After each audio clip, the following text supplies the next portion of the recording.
You're watching IGN Live. Now, back in 2019, we explored distant planets, made some bad decisions, and generally spaced out in the outer worlds. And this year, we'll be going back for more in a long-awaited sequel. Here to tell us about The Outer Worlds 2, please welcome the VP of Operations at Obsidian, Marcus Morgan. Welcome. So, congrats, big day, lots of news about Outer Worlds 2. That's right, Release date was announced? October 29th. October 29th. Yep. Outer Worlds 2. It's time. I'm very excited. A big fan of the first game. Yeah, absolutely. Thank you. Looking forward to the sequel. So, the sequel seems to be digging even deeper into RPG elements that Obsidian is famous for. Can you speak to that?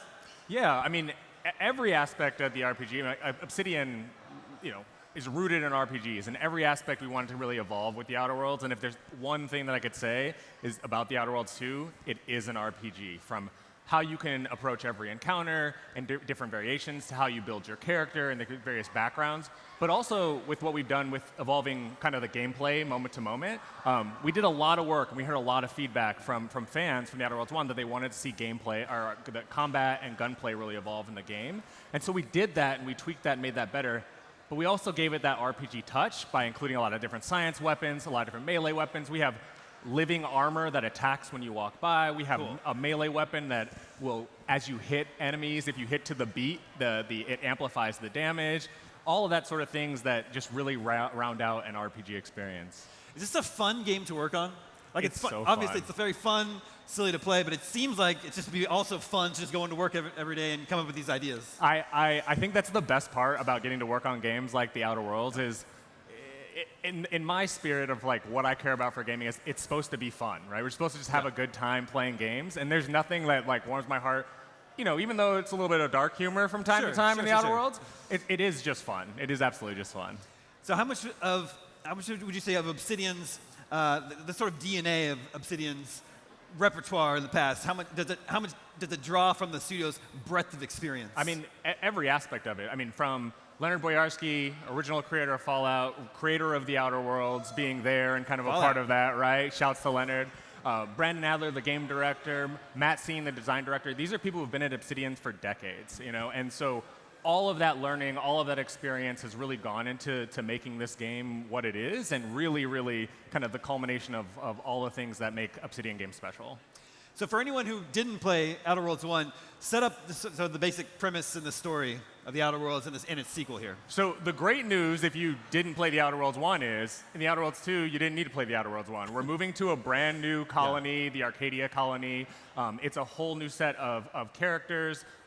You are part of what's called the Earth Directorate in the Outer Worlds 2, which is almost like, I would call them like the Space Rangers of the universe, where you're there to kind of protect the worlds against tyrannies of capitalism, authoritarianism, and sometimes even various aspects of extreme religions with certain groups. So for those of us who did play the first one, what can we expect from this new part of the galaxy? So the great news is you can see even like right here, a lot of the corporations, a lot of the dark humor, a lot of the tone that the Outer Worlds was like really great for is back. One of the factions in the Outer Worlds too is Auntie's Choice, which is a hostile merger of Auntie Cleo from the first game and Spacer's Choice, which two of those factions brought together. But all those elements are still there. The spirit of the game is still there, just brand new characters and kind of expanding the universe quite a bit. Obviously, the guns and the gunplay are a big part of the Outer Worlds. Would you call this as much of a first-person shooter as it is an RPG? Or is it more just there for player's choice? I would only ever call it an RPG, because we're Obsidian. We'll only ever make RPGs. But absolutely, like the gunplay and we have mantling and platform. Like there's more of that that's integrated, because we really, really did hear that. A lot of folks from the first one were like, oh, we just wanted a little bit more of that. But like I mentioned before, we kept that RPG spirit there too. Well, we at IGN got to reveal a couple of the flaws as part of our IGN First covered recently back in April. So first of all, can you sort of recap what the flaws are? Yeah. So the flaw system in the Outer Worlds is traditionally in games, you always can kind of progress and have perks and level up. Well, we thought, because it's kind of absurd, implementing a flaw system where as you did certain things over time, you could take on and get an extra bonus for something like Sun Gazer Flaw. If you stare up at the sun for too long, you can take this flaw where you actually regain health over time while you're in the sun, but then the world is blurred out all the time because you stared at the sun for too long. And so it just was a fun way to incorporate kind of progression that is traditional in RPGs with like a little bit more levity. One of my favorite flaws, just because I'm always this way, is over-prepared, where if you never let your ammo run out, you always constantly reload, like play that game with me. You get an over-prepared flaw where as long as you keep your ammo full, you'll do more damage, but if you ever let it run out, you have a debuff for a period of time. So there's a bunch of different ones like that you just kind of uncover and stumble over as you go through the game that are a lot of fun. I'm totally guilty of constantly reloading. A constant reload. Anyone with me? Who doesn't that? Yeah. Constant reloading. I'm sure any pro would tell me that's not the way to do it, but I can't help it. That's not how you're supposed to play, but like literally, I shoot one bullet, I'm reloading immediately, right? Exactly. Yeah, I know. And part of it is the developer's fault because I think reloading is often very satisfying. Say that again. Reloading can be very satisfying too. 100%. So built it that way. I'll actually just relate it to that. One of the other things that these are small things, but I really geek out over them is we did a lot with all the various reload animations. So a lot of the guns have various different types of reload animations. One of my favorite weapons in the game is the goo pistol, which is what it sounds like. It's a pistol that shoots goo. But my favorite part about it is you take kind of this biomass canister, and when you're reloading, you just dump the goo into the gun, and then you chuck the can away, and you hear the clink when you chuck it away. I don't condone littering in any way, shape, or form, but like there's something special about those different reload animations that like really bring the gun to life, really make it feel real. Sure. Yeah. All right. So when you're playing Outer Worlds 2, what's your play style?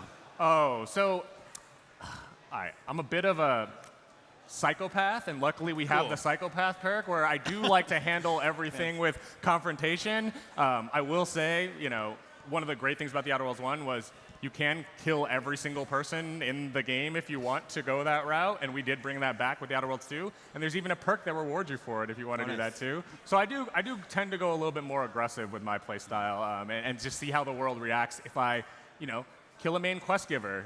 Can I still finish that quest? You'll find out, yeah, you can finish every quest in the game even if you do that. So it's a lot of, I know it's a little off, but for some reason, that's what resonates with people, too, the most, is that psychopath perk. Interesting.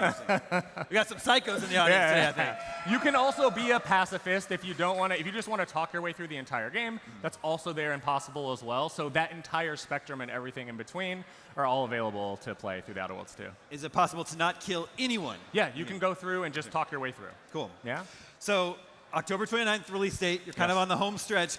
Is it tricky bug hunting an Obsidian game that has just so many permutations for dialogue and weapons, items, and everything? Absolutely. That's the hardest part of RPGs are just all the different variations, the different outcomes that can happen, the different everyone also plays the game so differently that you can't really catch everything. But the great news is we're already in that bug fixing mode. It's probably one of the soonest times we've ever had as a studio to be going through and fixing bugs. And so we're hopeful that we'll be able to get through most of those. But I'm sure somebody will find something where they do some game-breaking build that just totally trashes the game.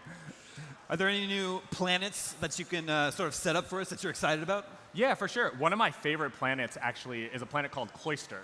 And it's a giant ice planet, and the reason that you go there is there's a supercomputer there that is trying to solve this great calculation that one of the major factions there, the Order of the Ascendant, who believes fanatically in their religion that the world can be, the future can be predicted and everything can be controlled by knowing math. And so they run this supercomputer there, and this giant ice planet is just cooling that computer down. It's just there as a coolant for that computer. It's just a really cool environment, and what I love about it is not just, there's many ice worlds, and ice worlds tend to always be my favorite. Just the integration of the world building and the setup and the story with why did we create an ice world. I always find those little nuances really fun, and it just brings that to life, and Cloister really realizes that for me. Obviously, the dialogue system, huge part of the game. Yeah. Going into the sequel, has it evolved in any way? Have you tweaked it? I wonder if I should. There's a lot of really cool elements that we changed, but I think one of the things that we always want to make sure is that you could hear the voice you want when you're responding kind of and speaking games. So I know that the narrative team in particular has done a really hard pass of hey, in the first game there was the dumb trait. And if you played as a dumb character, you could answer and respond really dumb, and people would kind of respond to you in that way. But whether or not you want to be hyper intelligent, whether you want to be kind of dumb, the expansion that we've had and the robustness that we have and the quality of the narrative designers and the writers that we have to really bring whatever aspects you want to life, that's really where a lot of that work has gone. I'm gonna do the other thing too. Okay, here we go. We did think it was kind of fun when you load up the title screen. We integrated our dialogue system into the title screen, so you'll be introduced and the Moon Man will greet you, and it will be tracking what's going on in the game and will respond to you. So every time you load back into the game, it'll be like, hey, you seem to be dying a lot. Should you lower the difficulty a little bit? And I think that level of reactivity is just really a lot of fun, and it was a really, really, really awesome touch to the game. The other piece, sorry if I can keep going on some things, is the implementation of the radio. So radios are in a lot of games. It's been Fallout New Vegas is like a real big thing that people love the radio. But the part that I love about the radio, and as it relates to kind of dialogue and world building, is it's not just a radio that plays music and has broadcasts. When you do stuff in the world, or you go to certain places, or you experience certain things, the radio will kind of react to you. So if you affect a certain faction and that faction doesn't like you, the host will be like, man, that person totally messed all this up. Or, hey, there's an explosion that happened over here if you go buy something, so it'll tell you quest lines to go follow and new things to explore. And I think, again, just another part of realizing that entire world and seeing the world react and kind of respond to what you're doing. Well, you're going to be really excited to play. The Outer Worlds 2 is out October 29th, Xbox Game Pass, day one. I'm excited. Anyone else excited? Y'all excited for the Outer Worlds? Yeah. That's awesome. All right, thank you so much for stopping by. Yeah, awesome. Thank you. There is tons more IGN Live coming your way. Don't go anywhere.